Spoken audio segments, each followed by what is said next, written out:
Irmãos, bom dia, que graça e a paz do nosso Senhor e Salvador seja com cada um dos irmãos, amém? Abra sua Bíblia, Evangelho de Jesus segundo Lucas,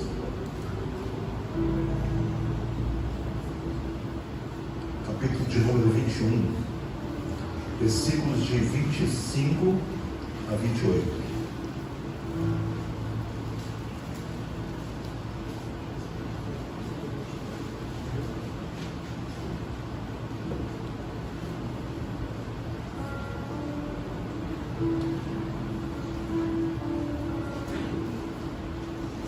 Amém?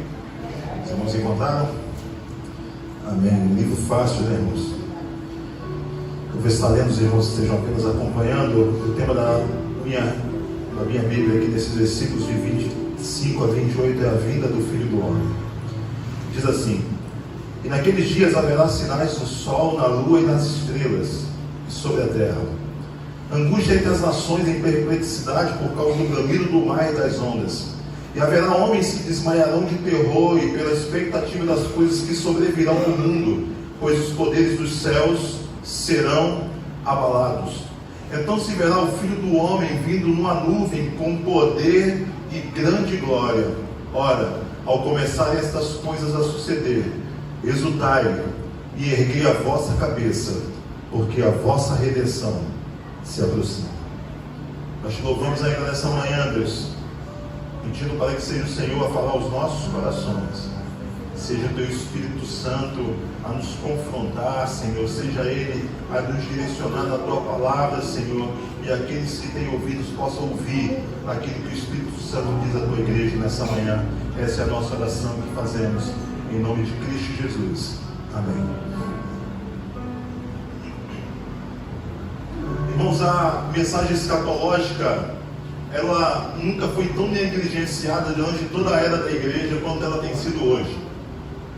Quando o pastor, em algumas conversas que nós tivemos durante alguns meses atrás, mostra essa preocupação, é de fato uma preocupação que deve haver em cada vida, em cada cristão, em cada igreja, em cada corpo de Cristo reunido em qualquer área, em qualquer lugar da terra.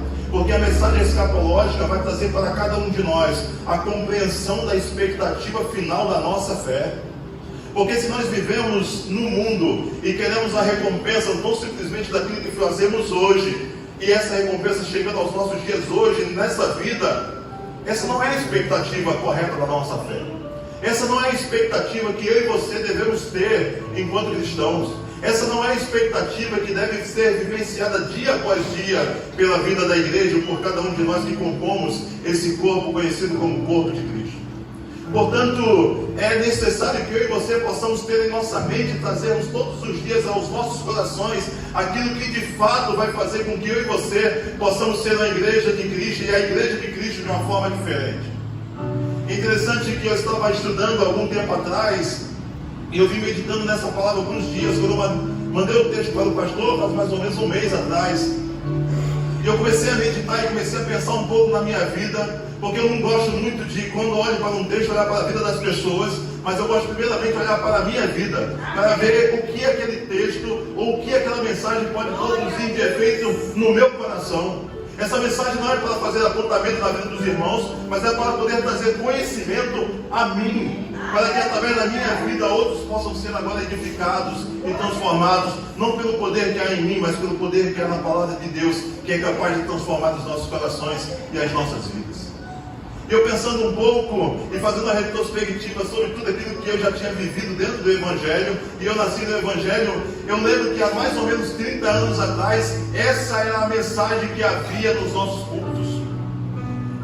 Quando eu lembro dos meus pastores que tive durante toda a minha caminhada, pastor Edivardes era um homem que falava muito sobre o inferno, sobre a morte, sobre a segunda vida de Cristo, sobre o arrebatamento da igreja, e era esse o alimento que era servido no culto das nossas igrejas. E eu lembro que as pessoas, quando saíam das igrejas, ficavam um dizendo para os outros assim: olha, se conserta porque Jesus está às portas. E eu ia para casa meio que, como diz aí Natal, meio assombrado, né? Meu Deus, Jesus está às portas. E a gente ficava naquele alvoroço, porque havia essa compreensão de que algo deveria ser modificado nas nossas vidas, porque se Jesus Cristo voltasse hoje e nós não estivéssemos consertados com Ele, nós iríamos ficar. Era essa ou não era a mensagem que era produzida? Era essa ou não era essa a mensagem que nós ouvíamos há 30 anos atrás nas nossas igrejas? Era essa a mensagem que nós ouvimos. Eu lembro que eu tinha mais ou menos 11 anos quando meu pai comprou o primeiro teclado para mim. E a primeira música que eu toquei sozinho, irmãos, no culto, foi aquele hino que diz assim: ao finar do labor dessa vida, quando a morte ao teu lado chegar, que destino há de ter a tua alma? Qual será no futuro teu lar? Irmãos, que a mensagem mais escatológica do que essa? Morte, inferno, vida eterna, salvação, expectativa da nossa fé.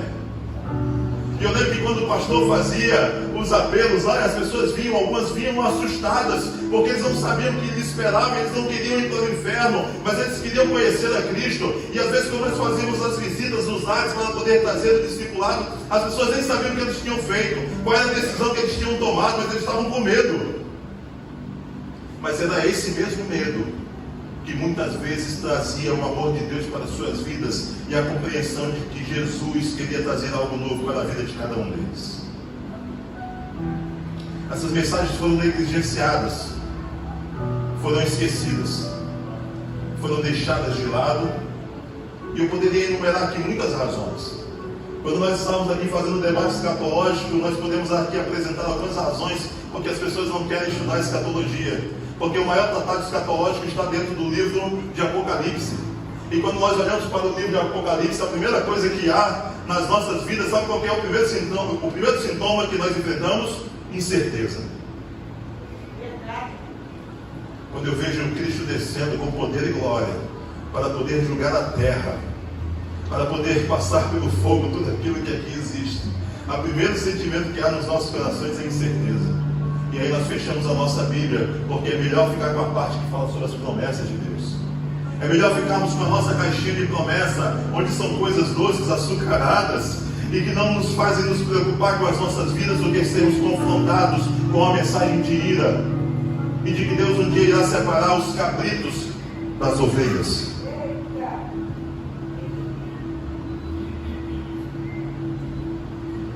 Mas é interessante que nesse mês nós nos propomos a trazer mais uma vez para a vida da igreja, que nós devemos relembrar aquilo que é também a expectativa, e que é de fato a expectativa da nossa fé.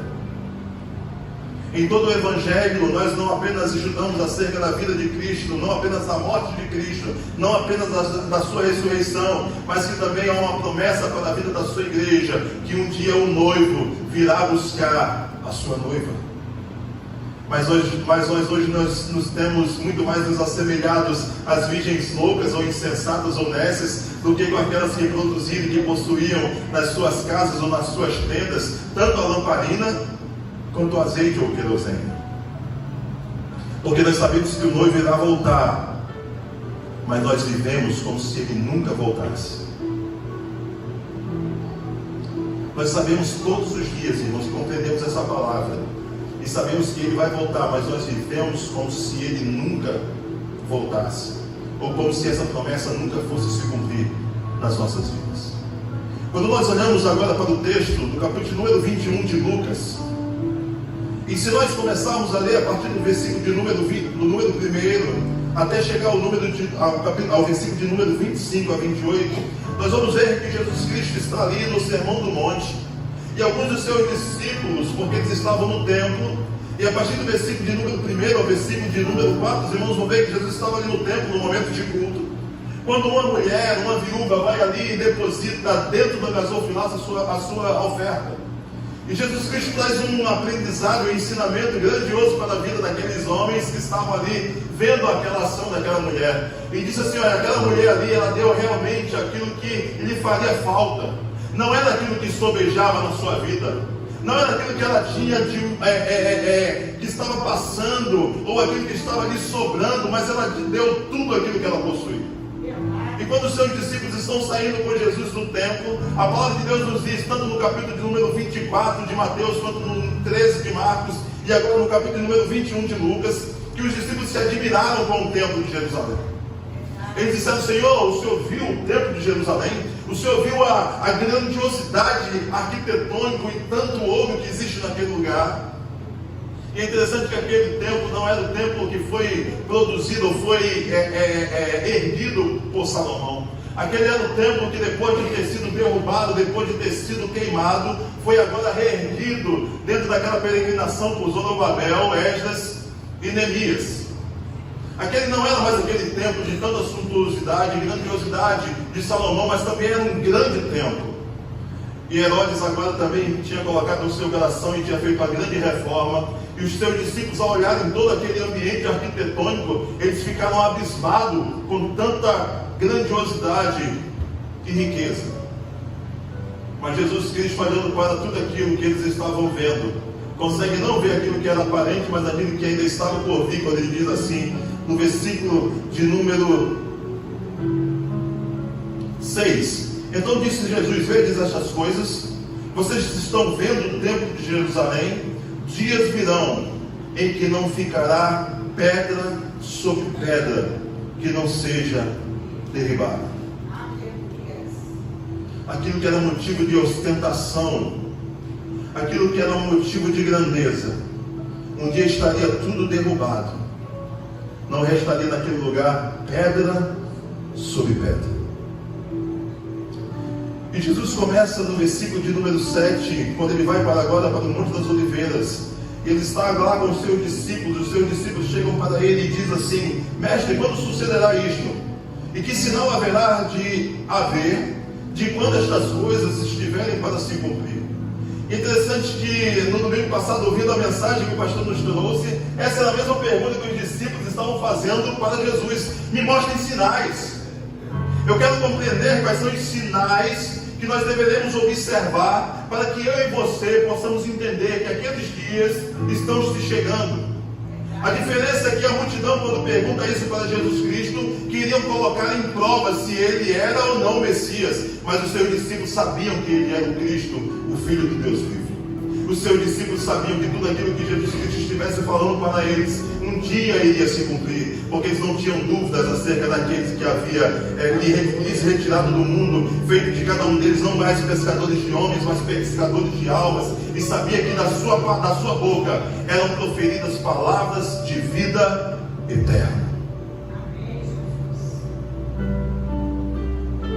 E essa é a grande diferença. Os sinais que Jesus Cristo vai propor àqueles seus discípulos não provavam que ele era o Messias, mas estavam apenas mostrando para cada um deles que eles deveriam estar prontos e preparados para as coisas que ainda haveriam de se tornar realidade para cada um deles. E é interessante que Jesus agora no versículo de número 8, ele começa a falar acerca desses dias e diz assim, e respondeu-lhe Jesus acerca daqueles sinais que eles haveriam, que eles estavam pedindo: vede que não sejais enganados, porque muitos virão em meu nome, dizendo: sou eu, e também chegou a hora. Não os sigais.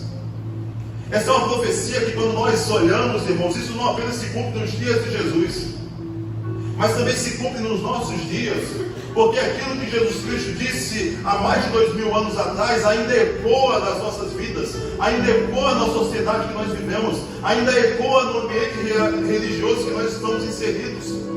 Ele vai dizer assim: olha só, vocês precisam ter atenção, porque depois que eu partir, muitos virão dizendo ser o mestre, dizendo ser o Messias, dizendo ser o enviado por Deus.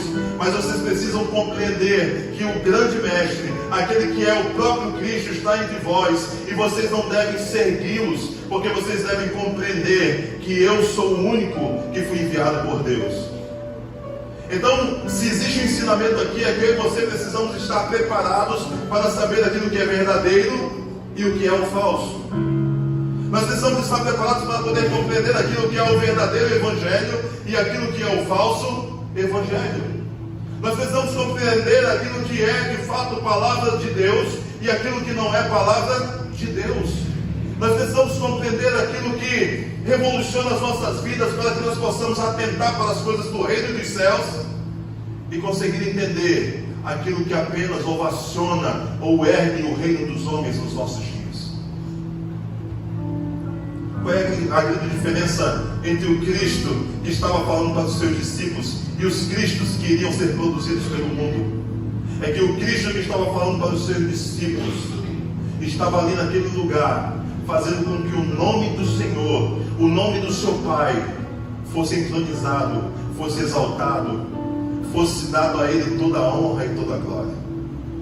Mas os cristos que se seguiam após Jesus, os cristos que se seguem ainda hoje, aqueles que se dizem ser e não são, só tem uma única característica e marcante característica: não de erguer o reino de Deus, mas de erguer o reino dos homens, de falar daquilo que nós queremos ouvir, de dizer para nós que aquilo que nós estamos vivendo e da forma como nós estamos vivendo está tudo certo,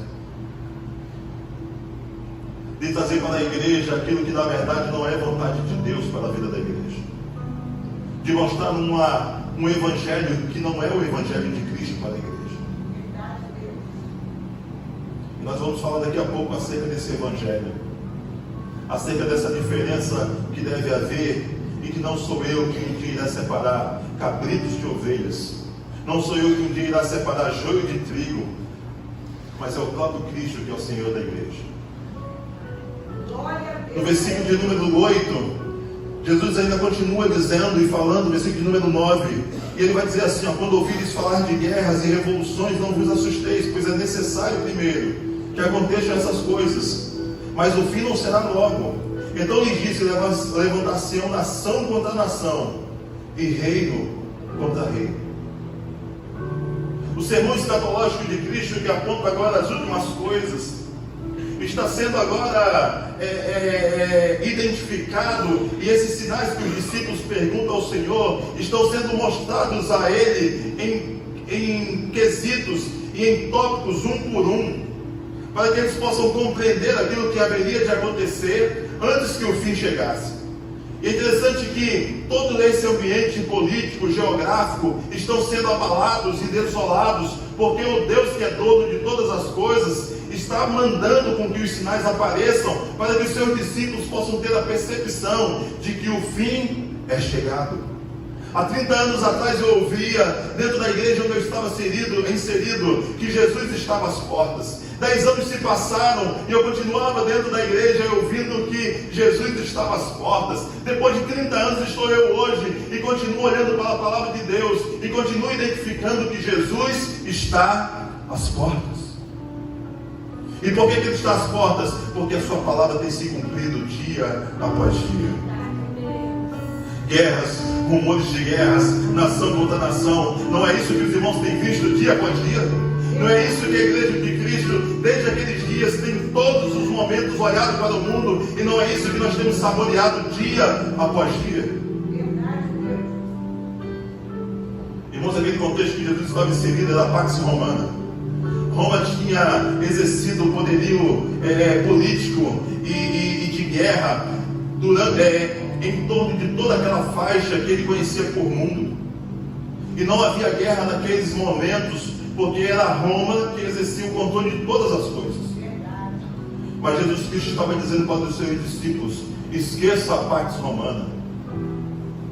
Os sinais da minha vinda, quando vocês observarem guerras, rumores de guerras, e ele continua dizendo: não vos assusteis, pois é necessário que primeiro aconteçam essas coisas, mas o fim não será logo.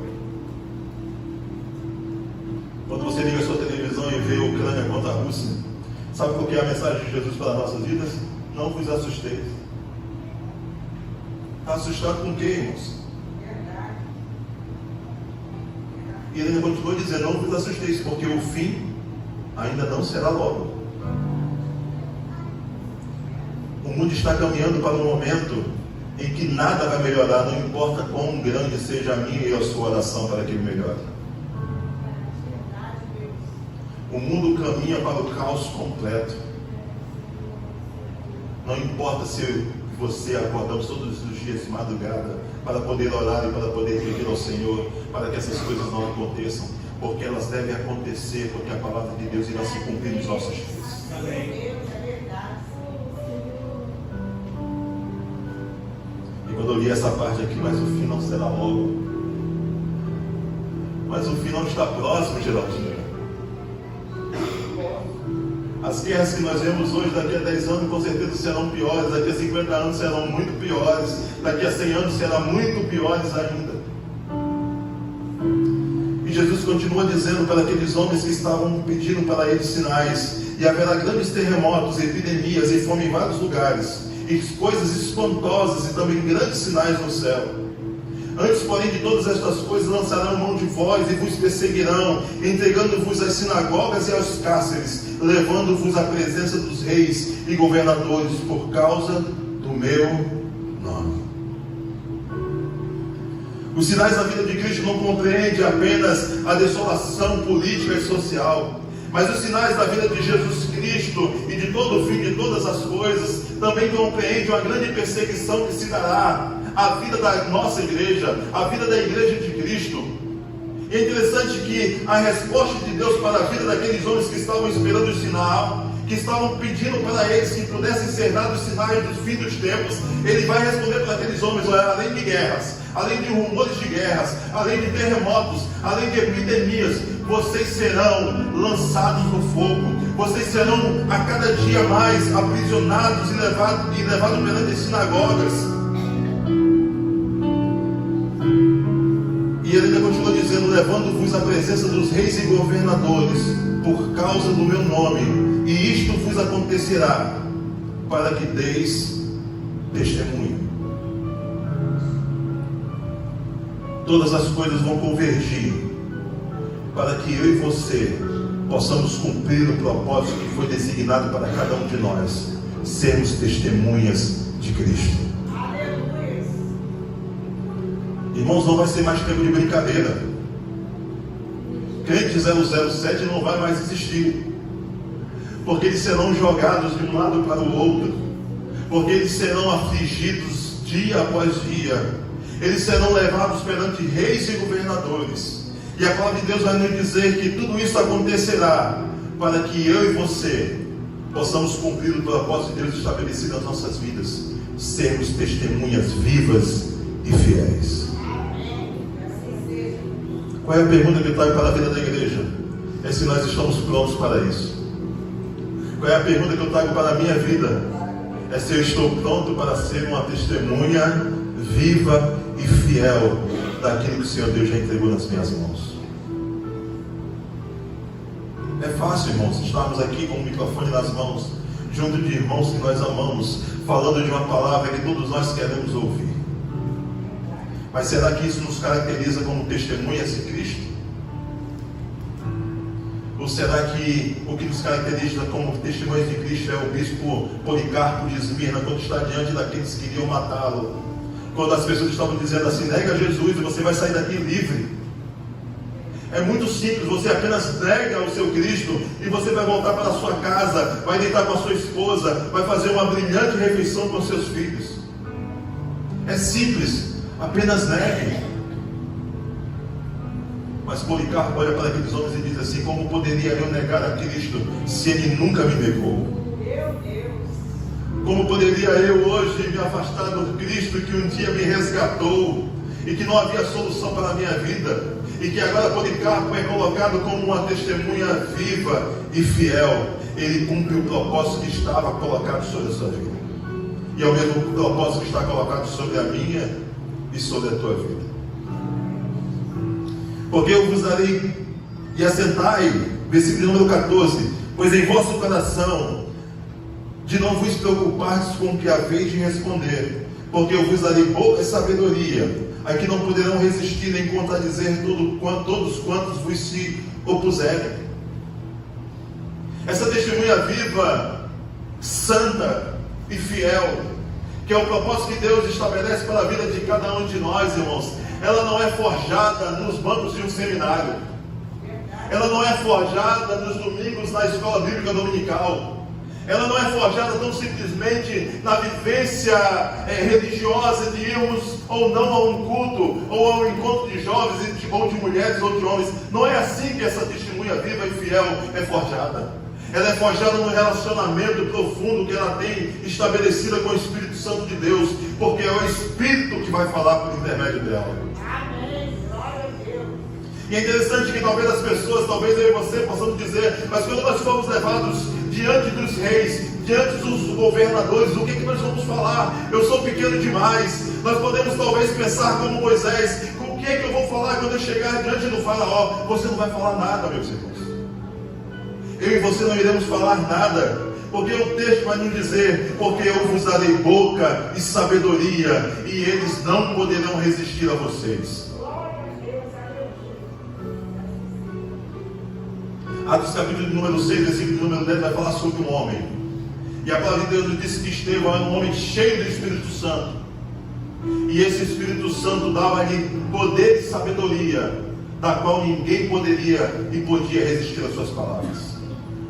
É por isso que quando ele é levado diante do Sinédrio, ele discorre todo acerca do Evangelho, desde o Antigo Testamento até os dias daqueles homens que estavam ali o interrogando, e olha para cada um deles e diz: assim como foram vossos pais, assim como foram aqueles que antecederam a cada um de vocês, vocês continuam sendo hoje, porque o Espírito continua falando, e vocês continuam tampando os ouvidos para não ouvir. Mas a igreja do Senhor ouve o que o Espírito diz à igreja. Não é João, não é o pastor, não são os profetas, não são os discípulos e nem os apóstolos. Quando a palavra é direcionada às 7 cartas, às 7 igrejas da Ásia, não era João que conhecia as obras daquelas igrejas, mas era o Senhor da igreja que conhecia cada um daqueles que ali se encontravam. A revelação de João faz com que ele possa compreender que aquele a quem, quando ele ouviu a voz, ele cai no chão quase que morto, que ele era o dono e senhor da igreja. É por isso que ele começa as 7 cartas dizendo: eu conheço as suas obras. Não importa se você é a igreja A, B, C, D, não importa se você é a primeira ou a 7ª igreja, não importa, eu conheço as suas obras. Não importa se você está no Brasil, nos Estados Unidos, na Europa, na África, na Oceania, não importa. O Senhor da igreja conhece as obras da igreja. E não apenas conhece as obras da igreja, mas conhece a minha e as suas obras. Mas quem que vai me dar a boca? Quem que vai me dar a sabedoria? É o Espírito Santo. É Ele que vai fazer de mim e de você testemunhas fiéis. E a palavra de Deus no final do versículo número 15 vai dizer: e eles não poderão contradizer. Eles não poderiam resistir à sabedoria que vai ser proferida pelo intermédio de mim e de você, porque nós fomos feitas testemunhas vivas e fiéis do Evangelho do nosso Senhor e Salvador, Jesus Cristo. Versículo número 16: e sereis entregues até por vossos irmãos, parentes e amigos e pais, e matarão alguns entre eles, e de todos sereis odiados por causa do meu nome.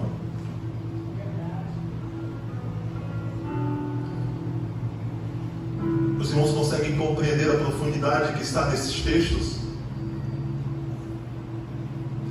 Jesus estava dizendo para os seus discípulos: não irão aplaudir aquilo que vocês estarão pregando. Jesus está dizendo para os seus discípulos: chegará um tempo em que vocês serão odiados. Vocês serão entregues não pelos vossos inimigos, mas pelos vossos pais, pelos vossos irmãos, pela vossa esposa, pelos vossos parentes e amigos. Sabe aquela pessoa que você deposita sobre ela toda a sua razão de ser e de estar? Sabe aquela pessoa que você tem total e profunda comunhão com ela? É exatamente ela que Jesus Cristo está dizendo: serão eles que irão entregá-los. E ele ainda continua dizendo que de todos nós seremos odiados por causa do nome daquele que é o Senhor das nossas vidas.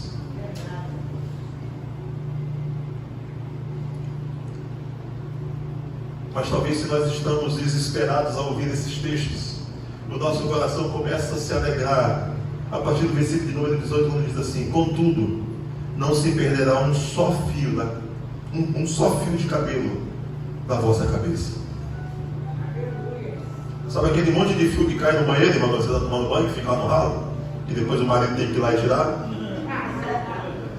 Na pia, que a água não baixa mais na pia, não tem, que você vai puxar assim aquele monte de cabelo. Não vai se perder um só. Não interessa o shampoo que você usa, irmãos. Não vai se perder um só fio da sua cabeça. Me faz lembrar do texto de Abacuque, no capítulo número 1. Deus está dando palavra de juízo sobre o povo. Ele está dizendo: eis que suscitarei contra vocês um povo grandioso, um exército gigantesco que vai arrasar com todas as coisas. Mas vai dizer assim: mas o justo viverá pela fé. O justo sobreviverá pela fidelidade que ele deposita no Deus dos céus. Jesus está dizendo para os seus discípulos: eles odiarão vocês, eles perseguirão vocês, muitos de vocês serão jogados no cárceres, muitos de vocês irão morrer, mas eis que te digo que, contudo, não se perderá um só fio de cabelo da vossa cabeça, e é na perseverança que ganhareis a vossa alma. Irmãos, não existe salvação sem perseverança. Não existe a entrega a Deus da nossa alma, ou a recompensa de Deus para as nossas vidas, sem que haja primeiramente em cada um de nós a perseverança. A perseverança é o sentimento que eu tenho de que eu nunca vou parar. Mesmo diante das grandes aflições que a vida pode me proporcionar, eu nunca irei parar. Se você não consegue correr, ande. Se você não consegue andar, caminhe. Mas faça alguma coisa, não pare.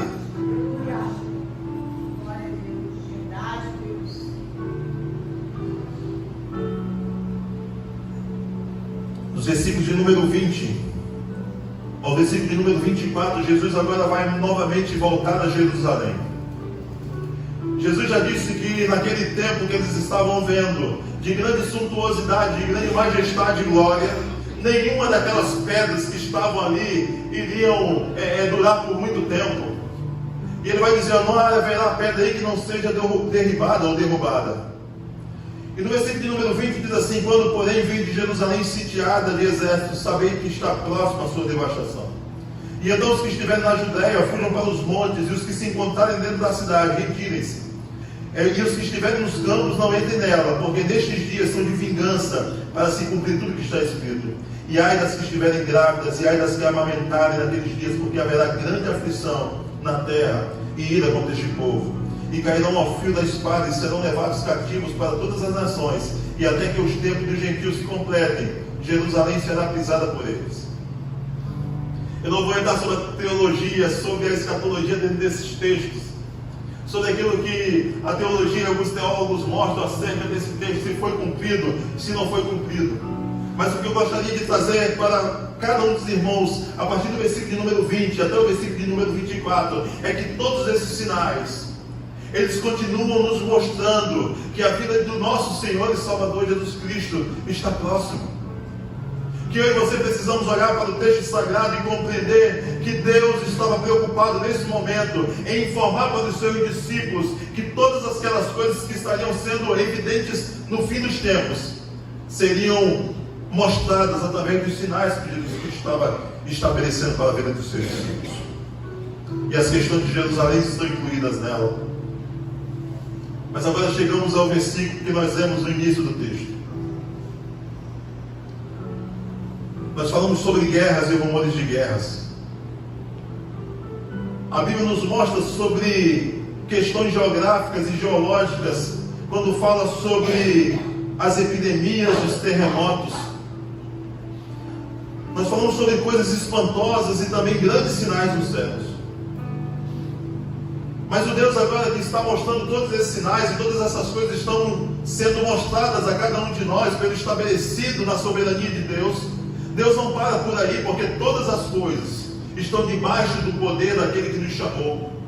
Não é apenas a política ou a geografia, mas Jesus está também agora no versículo de número 25, dizendo assim, e haverá sinais no sol, na lua e nas estrelas, e sobre a terra, angústia entre as nações e perplexidade por causa do bramido do mar e das ondas. Eu estava meditando nessa manhã. É interessante que algo vem na minha mente e que podemos trazer para a luz, para podermos compreender esse texto. Assim como por uma palavra as coisas foram criadas, o sol, a lua e as estrelas. Pela mesma palavra, todas essas coisas podem ser desfeitas.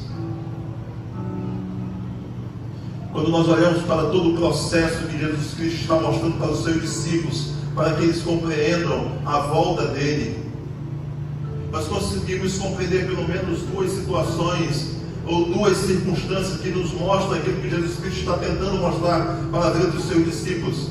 E a primeira coisa que cada situação nos mostra é a fragilidade na nossa vida. Irmãos, quando nós falamos sobre guerras e rumores de guerras, nós falamos sobre fragilidade humana. Quando nós falamos sobre epidemias, sobre terremotos, sobre maremotos, nós falamos sobre fragilidade humana. No ano de 2018 nós estávamos bem dentro das nossas casas. Estávamos onde estávamos? Todo mundo tranquilo, irmãos. Marcando festa, passeio. Eis que nós começamos a ouvir na televisão que havia uma pandemia se começando em algum lugar da Ásia. E nós olhávamos aquilo ali e ficávamos tranquilos. Porque a Ásia é quase aonde? Onde é que é a Ásia mais ou menos, irmãos? Nunca vi no desenho? É só você fazer um buraco no chão e você sai lá. Furou o chão, você vai ver um monte de gente com o olhinho puxado. Está distante de cada um de nós. Alguns meses depois as pessoas começam a morrer.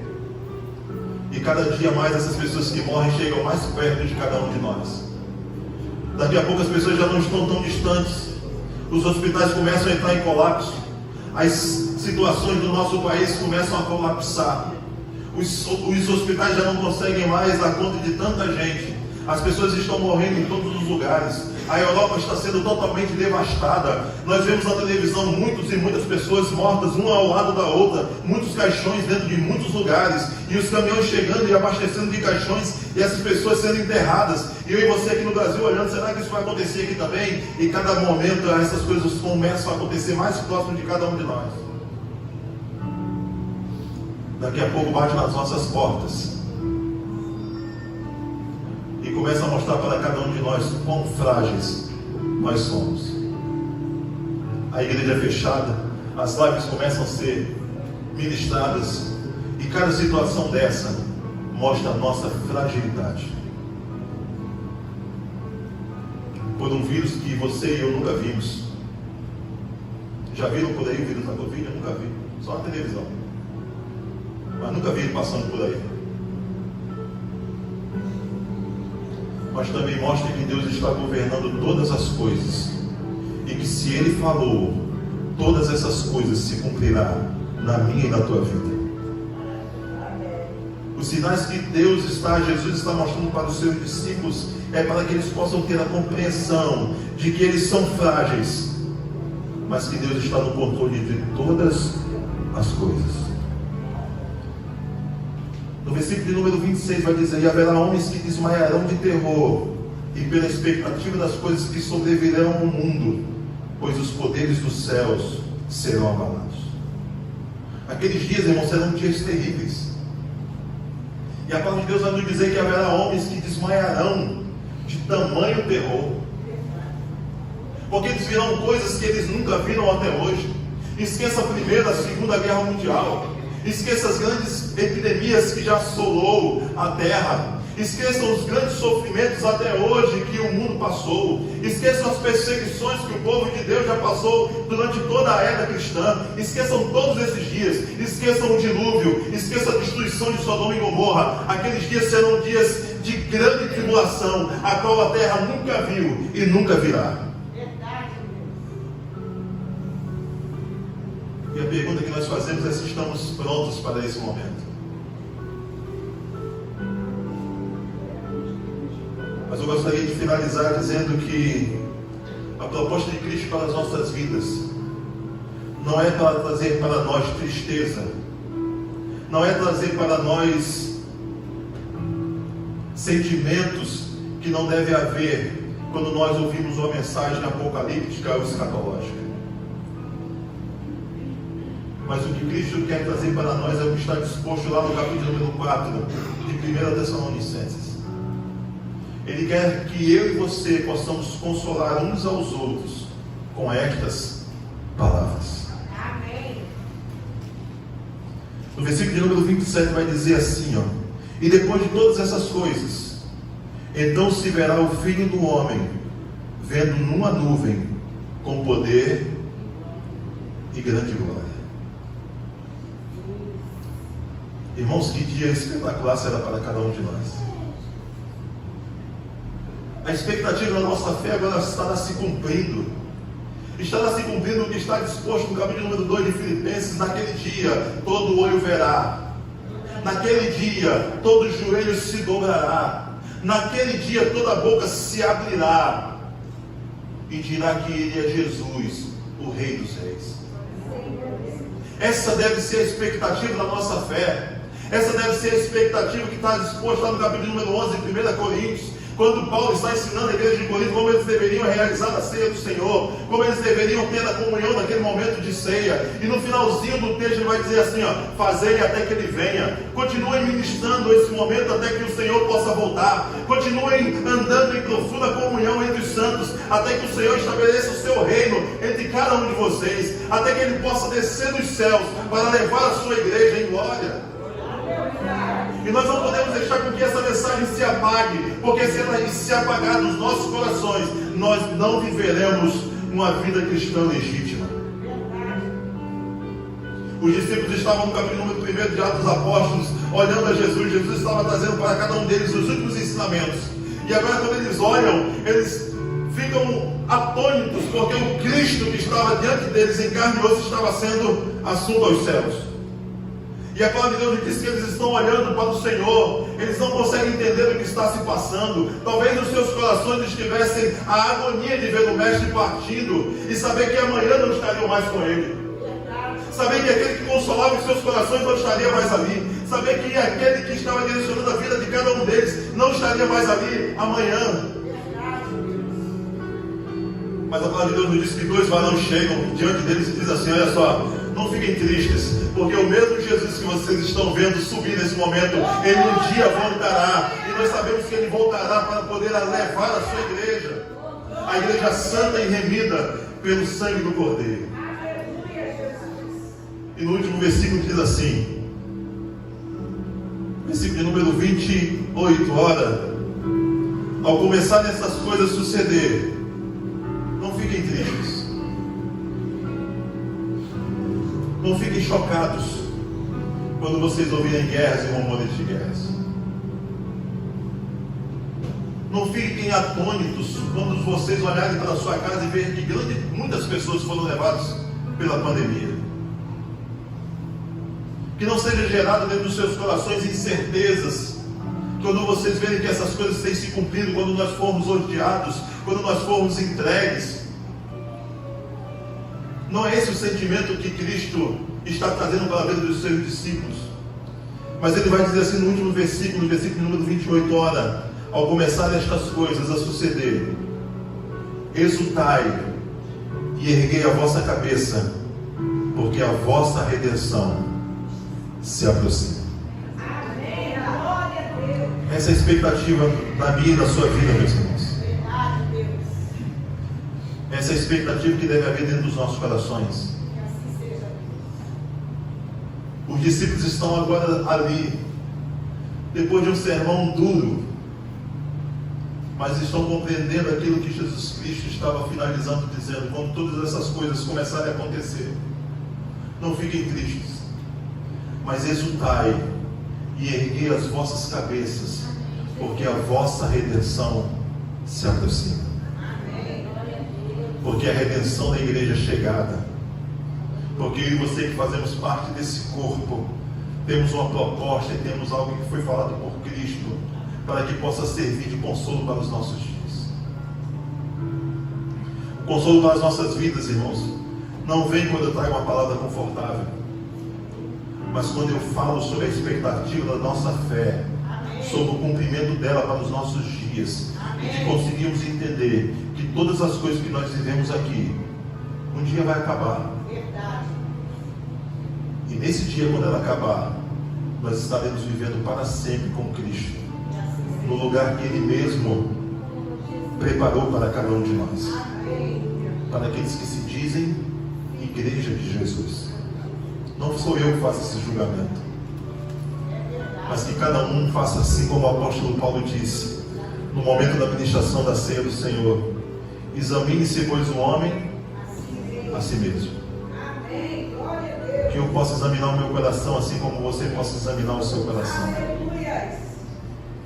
Que nós possamos compreender aquilo que ainda é necessário de arrependimento, que nós possamos compreender que há promessas para as nossas vidas, mas de fato precisamos ser a igreja do Senhor. É verdade. Que o Senhor possa nos abençoar nessa manhã, em nome de Jesus Cristo. Glória a Deus. Aleluia. Amém.